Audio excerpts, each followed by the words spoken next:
నమస్తే ఫ్రెండ్స్, నేను మీ మంజుల. ఈ వీడియోలో నేను వినాయకుడికి ఎంతో ఇష్టమైన మోదకాలు చేయడం చూపిస్తాను. ఫస్ట్ టైం చేసే వాళ్ళకు కూడా మంచిగా కుదురుతాయి.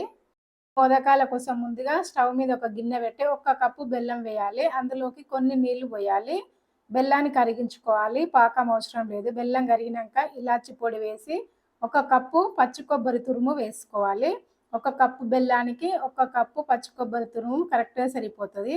ఈ బెల్లంలో నీళ్ళంతా గుంజేంత వరకు కలిపి మూత పెట్టి ఇది పక్కన పెట్టుకోవాలి. ఇంకొక గిన్నెలో 1 కప్పు నీళ్ళు వేసి దాంట్లోకి కొంచెం ఉప్పు వేయాలి. బియ్యం పిండి తీసుకోవాలి. కొంచెం నిండుగా తీసుకోవాలి. మనకి బోడగా నీళ్ళు ఉంటాయి కదా, నిండుగా బియ్యం పిండి వేసి బియ్యం పిండి వేసిన తర్వాత స్టవ్ ఆపేసి ఒకసారి ఇట్లా కలిపిన తర్వాత మూత పెట్టి ఇది పక్కన పెట్టాలి. కొంచెం గోరెచ్చగా ఉండగానే పిండిని ఒక తడి క్లాత్లో పెట్టి పిండిని మంచిగా ఒత్తుకోవాలి. ఇట్లా కొంచెం గోరెచ్చగా ఉండగానే ఒత్తితే మనకి మోదకాలు చేసేటప్పుడు పిండి పగులు రాకుండా ఇచ్చుకపోకుండా ఉంటాయి. చూడండి, ఇట్లా ఒత్తాలి. తడి క్లాత్లో పెట్టి గోరెచ్చగా ఉండగానే ఇట్లా ఒత్తితే పిండి మంచిగా వస్తుంది. మోదక మౌలు తీసుకొని అందులో కొంచెం పిండి పెట్టి మళ్ళీ మిగతా పిండికి ఆరిపోకుండా క్లాత్ కప్పి పెట్టుకోవాలి. 1 కప్పు నీళ్లు తీసుకున్నా కదా, నేను నిండుగా పిండి వేసిన కరెక్ట్గా సరిపోయింది. పిండి మాత్రం స్మూత్గా ఉండాలి. బియ్యం పిండిని మంచిగా ఒత్తిన తర్వాత ఈ స్వీట్ కొంచెం తీసి ఇందులో పెట్టేసుకోవాలి. మనకి మోదకాలు చిన్న చిన్న సైజులో చేస్తే బాగుంటుంది.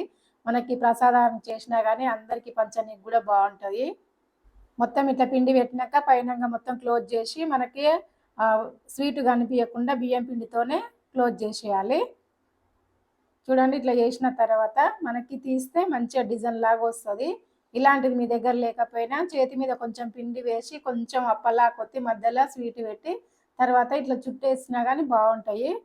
ఇట్లా చేస్తే కొంచెం బాగుంటుందని దీంట్లోనే చేసిన. మాకు దగ్గరలో ఉన్న స్టీల్ షాప్లో తీసుకున్నాను అనమాట. నాకు 150 రూపీస్ ఏమో పడింది. మనకు కావాల్సిన అన్నీ చేసుకొని మనకి ఇడ్లీ పాత్రలలో కానీ లేదా జాలి గిన్నెలను కానీ పెట్టి ఆవిరికి ఉడికించుకోవాలి. నేను ఇక్కడ జాలి గిన్నె తీసుకొని కొంచెం నెయ్యి రాస్తున్నాను. మీరు ఇడ్లీ ప్లేట్ల మీదనైనా చేసుకోవచ్చు. ఒకేసారి కావాలనుకుంటే కొంచెం పెద్ద దాంట్లో కూడా చేసుకోవచ్చు. మీ దగ్గర ఏ పాత్రలు ఉంటే అది పెట్టుకోండి. నేను స్టవ్ మీద ముందే నీళ్లు పెట్టిన, అవి మరుగుతున్నాయి. ఒకదానికి ఒకటి అతుక్కోకుండా కొంచెం విడివిడిగా పెట్టి మరిగే నీళ్ళ పైన పెట్టి మూత పెట్టి ఒక 15 నిమిషాలు ఉడకనివ్వాలి. అప్పుడే పిండి మంచిగా ఉడుకుతుంది. 15 నిమిషాల తర్వాత తీసేసి మళ్ళీ నెక్స్ట్ వాయి పెట్టుకోవాలి. మోదకాలు చేయడం ఇంత ఈజీ అని తెలిస్తే ఎవరైనా చేసుకోవచ్చు. నేను చూపించిన ప్రాసెస్లో చేసుకోండి, మంచిగా కుదురుతున్నాయి. వినాయకుడికి ఎంతో ఇష్టమైన మోదకాలు రెడీ. నచ్చితే మీరు కూడా చేసుకోండి. Thank you.